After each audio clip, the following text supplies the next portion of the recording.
Hello, Casper here. Today I just want to have some fun with a few random players on Lichess, testing out some of the beautiful traps that I show you on this channel. So this is where I try to convince you guys that the tricks that I show you do actually work in reality, which is why you have all the reasons to subscribe to my channel. And hey, don't forget to hit that like button if at all you will find this video to be interesting. Not to mention that you can also get my free course after signing up for my free masterclass at www.casperchess.com. The link is in the description down below. So without wasting much of your time, let's have some fun. Alright, so here we are. I'm playing against a 2070 rated chess player. What am I going to play? I think, let me start with e4. I want to play the bishop's opening. Oh, the perk. Let me go e5. If knight f6 I would take. Yeah, like for real, you guys, most of my opponents, instead of taking on e5 with their d pawn, what they do is playing knight f6. Because, they just don't consider the move pawn to e5 here. That's why they pre-move knight to f6. I have a full video tutorial which has popped up in the card above where I covered this interesting line. You can actually beat masters like that, by the way. So knight to f3 anyways. And there we see knight bd7 by black. So black is clearly holding on to his e5 pawn. I actually wanted him to play pawn to e4 so that I could play knight g5 going into the Tennyson Gambit lines. But let me just play bishop c4 here, I think. Yeah, I think bishop c4. Eyeballing the weak f7 pawn.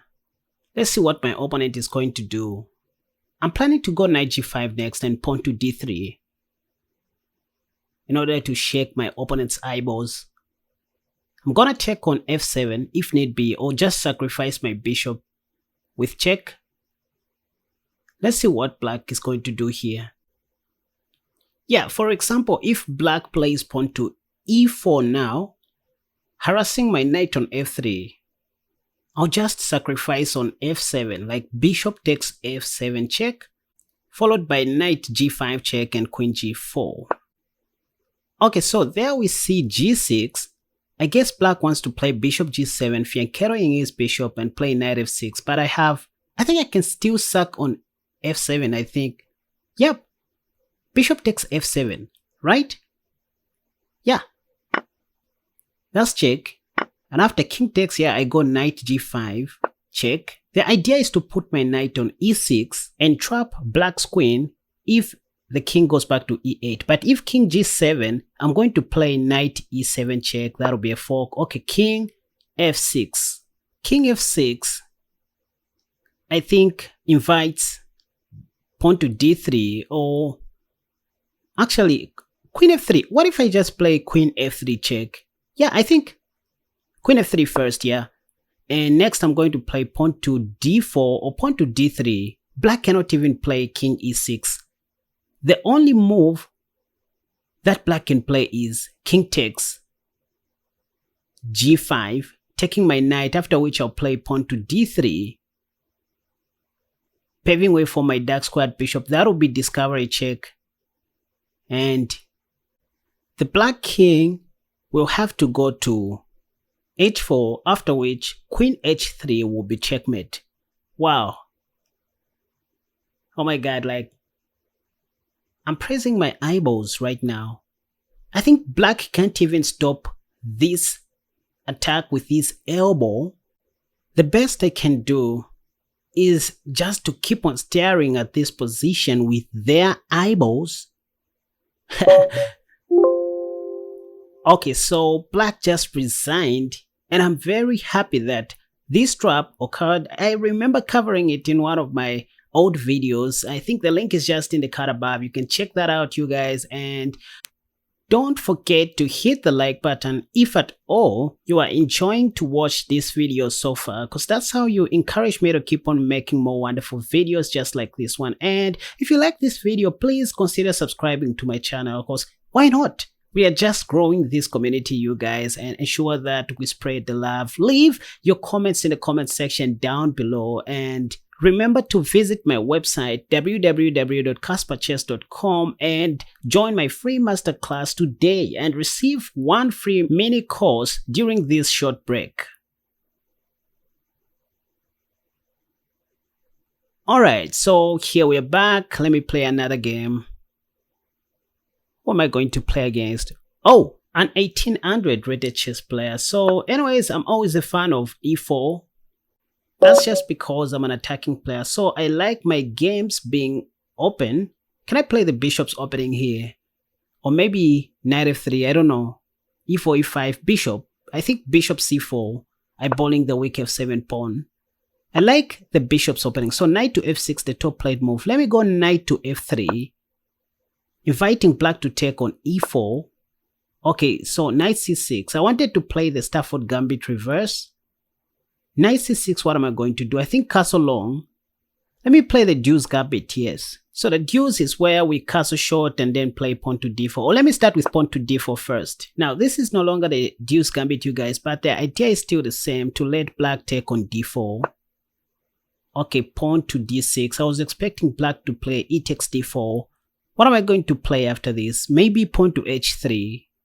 Or probably just take on e5. Or what?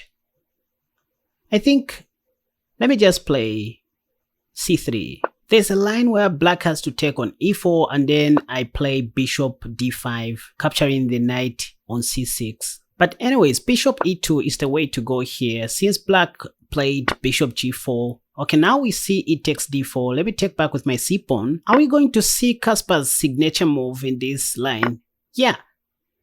Knight takes e4 is a blunder because I have d5. d5 will attack the knight on c6. And if the knight goes away, I have this signature move here, which I covered in the video that has popped up in the card above. Now, I can play queen a5 check and win the knight on e4, the free knight. I mean, not the way I drew that arrow. So that's check, queen a5 check. I just want to win the knight on e4, which is free. And now sadly, black cannot block this check with his elbow. They have to do it with, yeah, their queen, and then letting me take the free knight. Can I go bishop c4, pinning the knight? But he has c6, so that is not going to work. Let me just take the free knight. I mean, what else? I'm ready to take back on f3. Yeah, bishop takes bishop. I think bishop takes, yeah. The knight on e4 is still pinned to the king. So f5, let me maintain the pin, queen e2.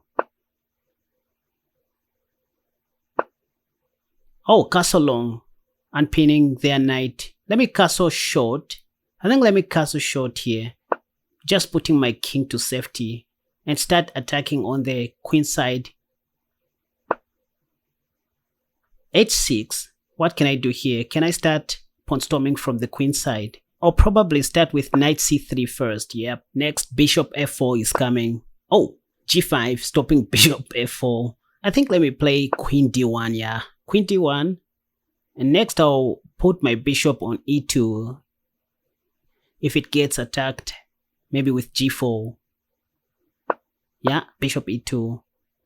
Why did I allow all these things to happen? h5. Let me go. Can I play bishop e3 first or bishop f4? Or maybe bishop g5.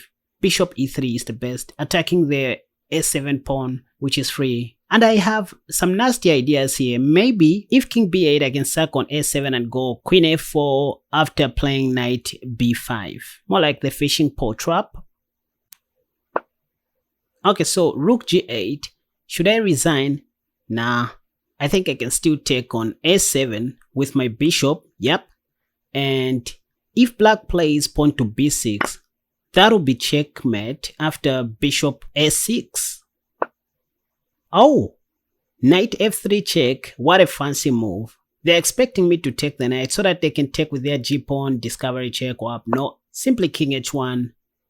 You don't always have to take whatever you see on the board, you guys. Whatever free piece you see.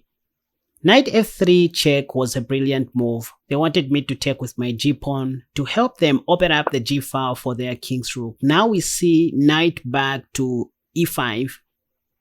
what can I do here? I just want to mate black very fast. Rook c1.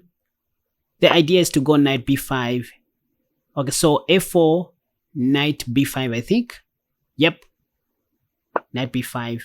Next, queen a4, or probably just take on c7 check and win the queen. Oh, do I have n%? Black just played pawn to c5. Can I take with n%? Yep, I think so. If b takes c6, I'm gonna go queen a4. The c6 pawn is pinned to the king by my rook on c1, so I think let me just go queen a4, sending more troops to Babylon. Yep. Could this be Babylon? I have bishop b6 and knight d4, and maybe sacrifice one piece on c6. Look at how all my pieces have surrounded the walls of Jericho. So queen b7, I think I can play knight takes on d6 check. Yep, and play bishop a6 to pin the queen to the king, because black doesn't have a choice. Wow. Oh, my eyeballs. And now I'm threatening to sacrifice my rook on c6 with check and take with the queen. I mean, since black's queen is pinned by my light squared bishop to the king. Okay, there we see knight d3, a desperado move. I guess I can still take with my rook on c6 or my queen. Yeah, because black's queen cannot take my queen. It is pinned by my light squared bishop to the king. And if bishop c7, yeah, this is mate. Queen takes c7, checkmate. Oh, my eyeballs. I feel so satisfied, you guys. Alright, so I think this is all for today. I hope you enjoyed watching this video. I have a YouTube video that I made on the bishop's opening or the Stafford Gambit reverse, which you guys can check out in the card above to entertain your eyeballs. And if at all you enjoyed watching this video, you know what to do, you guys.